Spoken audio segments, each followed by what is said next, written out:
Vlogmas, day 11. So I'm doing that Twitter fact confession meme thing where, you know, you tweet a image and then however many likes you get, that's how many things you have to tell about yourself. And I thought I might as well do it in vlog form because here we are. So, number 1, I was born November 27th at 11:27 p.m. Number 2, I have 2 brothers. They are both younger than me, and they are both very awesome people. And number 3, I know how to juggle.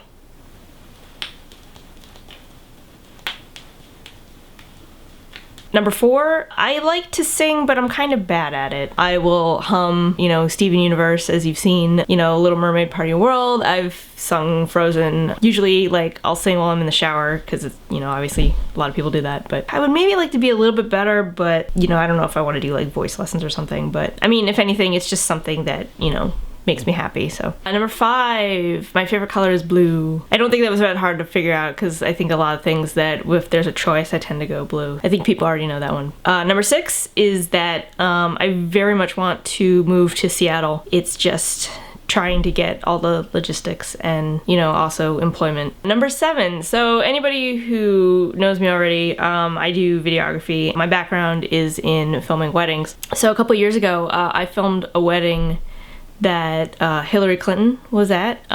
Chelsea was part of the bridal party. And I didn't realize that Hillary was there until I kind of looked to the side and I saw a couple Secret Service agents, and then I looked to the side and then I looked back and she was like standing in my eyesight and I was like, oh God.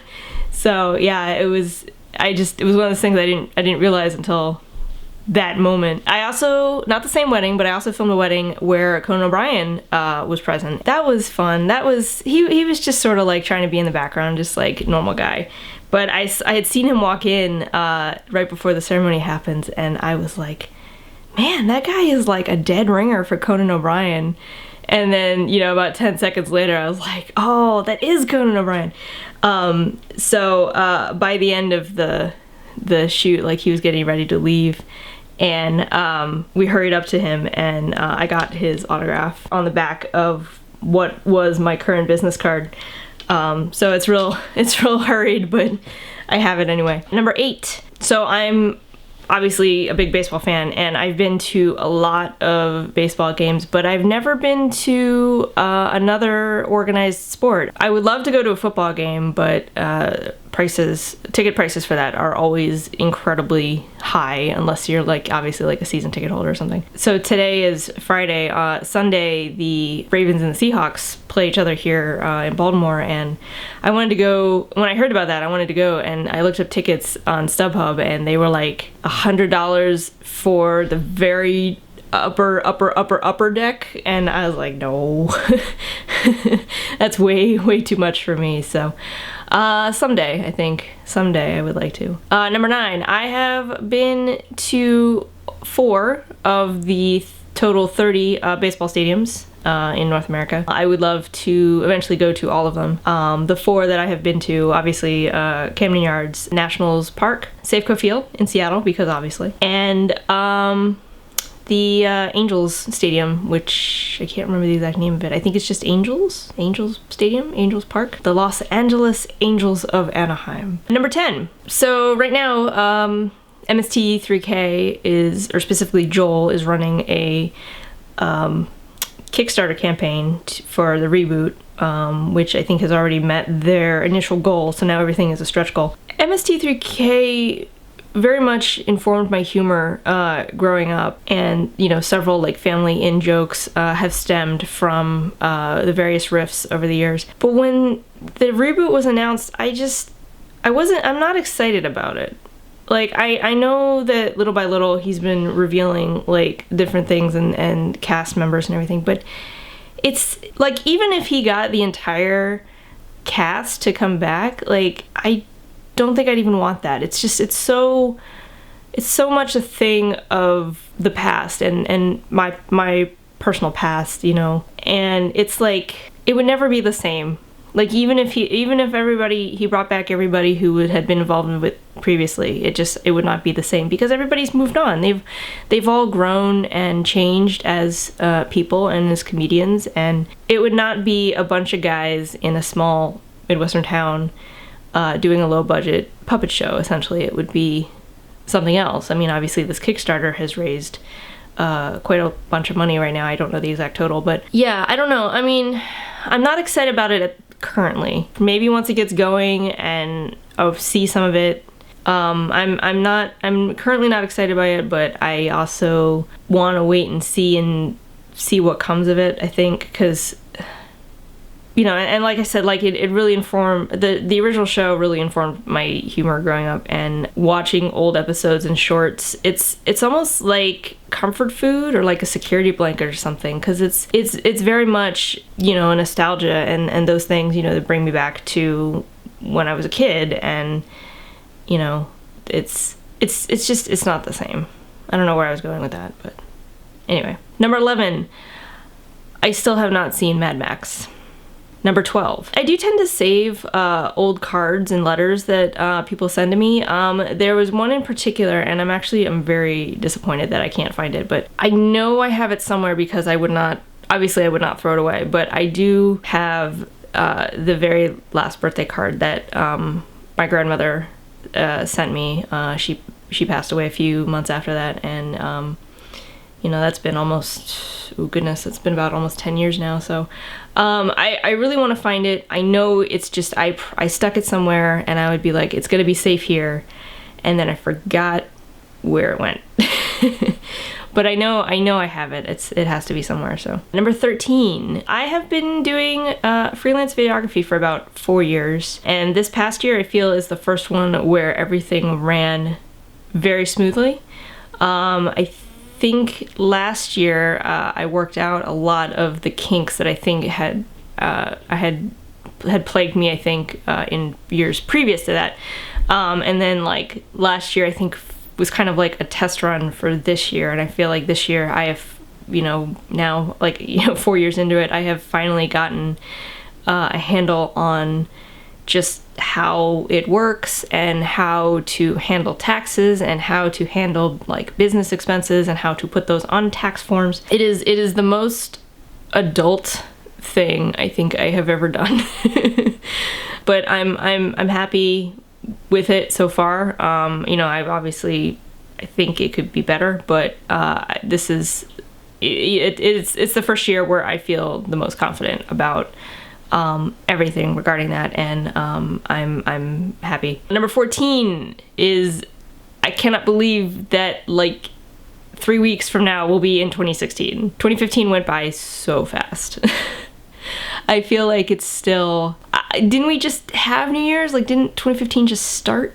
And now it's almost 2016. Number 15 is, I did not start out doing video. I didn't really have a passion for wanting to do videography. I actually went to school trying to become an animator because I wanted to work for like Disney or Pixar or something like that, and that just didn't work, and somewhere along the way I realized that it just wasn't what I wanted to do. Side note to that, and which I think is a little bit of like kismet or destiny or something like that, I'm not sure.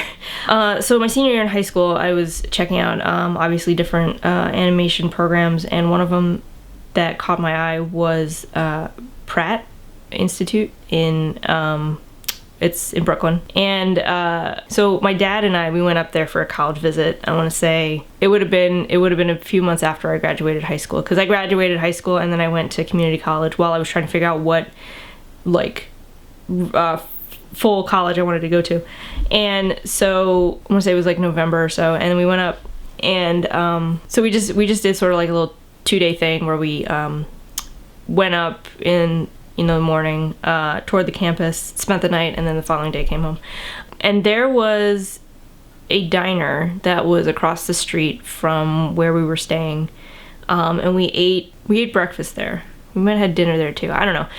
We ate there like once or twice, and then on the way home, we came home, and then I got food poisoning after eating there.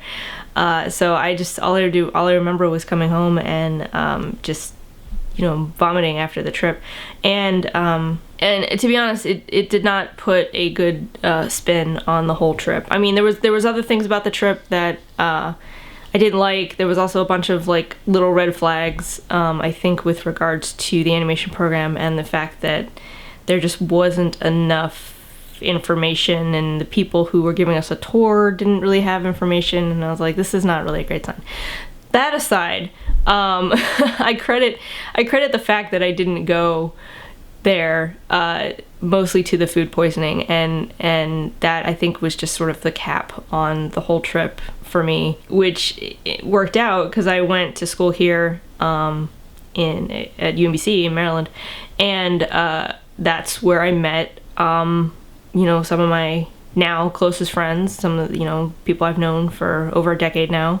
It's where I met John, and eventually got married. And it's one of those things you look back on and you're like, if I had pushed through and gone there, what would my life have been like? And it's one of those times where you are at a legitimate fork in the road, and you could go left, you could go right, you could go, and your life would follow two different paths. And even though I would have a very different life if I had gone, well, it's in looking back on it, it's one of those times where you're like, I know I picked the right path. I know I picked the correct fork. And I mean, there might be some tiny regrets, but I think in the long run, I think if I had pushed through and gone to Pratt, like I had my teenage self, my late teenage self had thought to, my life would be very different right now. And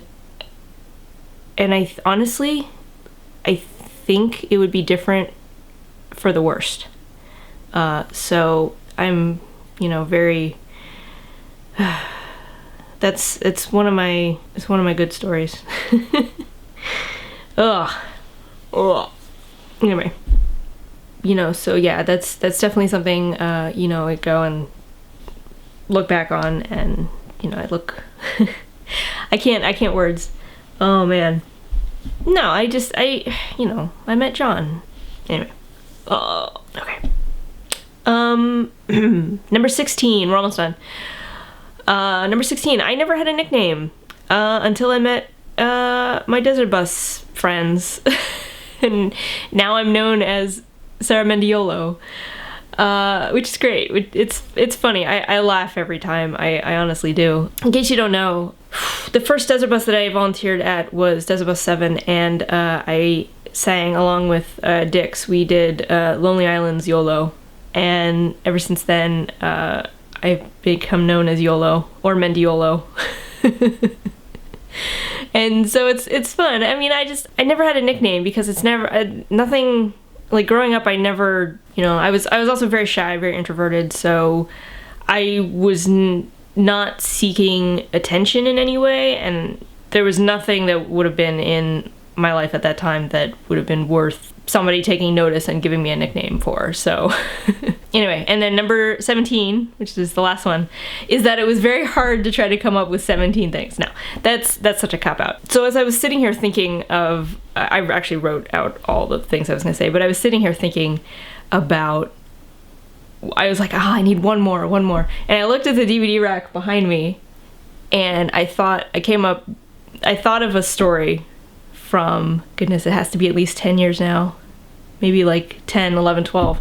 It's been a while. I don't know if you can't see it, but whatever. I have on that shelf a box set of Buffy season 2 DVDs, and they are not mine. So what happened was, as best I can remember it, is so I used to work at a restaurant, and like you do, you make, restaurant friends. And I was talking to one of the girls there, and she was into Buffy at the time, because I think it was still airing at the time. I'm not sure, but basically I told her that I had never seen it, and she was like, oh, I have all the DVDs, I can loan them to you. And I said, okay. So she loaned me, I had season 1 at one point, and I I don't have it anymore, so I must have given it back to her. And then she gave me season 2, and I said okay, and so I started watching some of it. And then I set it aside, and I was like, this is great, but I'm not interested at the moment in watching it. And I set it aside with the intention of giving it back to her. But then, like, things happen, you know, like school and everything, because I was still in college at the time, and she either quit or she moved away or something, and I lost contact with her, but I still have her DVDs. So, you know, I want to say I'm gonna go with 10 to 11 years later. You know, as a broad guess, I still have her DVDs, and I don't know how to get in touch with her. I have looked up her name, I have Googled her name, I have looked her up on Facebook and LinkedIn or anything that I think that she might be social media a part of, and I can't find her. I can't find her. I will gladly give her DVDs back to her. I will send them, I will ship them. You know, if she still wants them. I mean, like, I was tweeting about it before Desert Bus, but I was watching all of Buffy and Angel because it's like, you know, I still haven't seen all of it, and it's like, just watch it on Netflix. But, I mean, it's like, I don't think that she misses them. She honestly, in that time frame, if she did, she has probably replaced them, and I am just, in her memory somewhere, a jerk who forgot to give her DVDs back. But, yeah, I doubt that she follows me or even remembers this or anything, but, you know, if you do, if you are out there, get in touch with me and I will give you back your DVDs.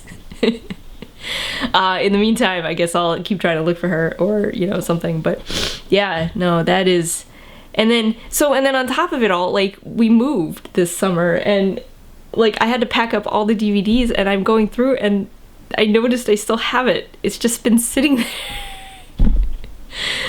Oh my god.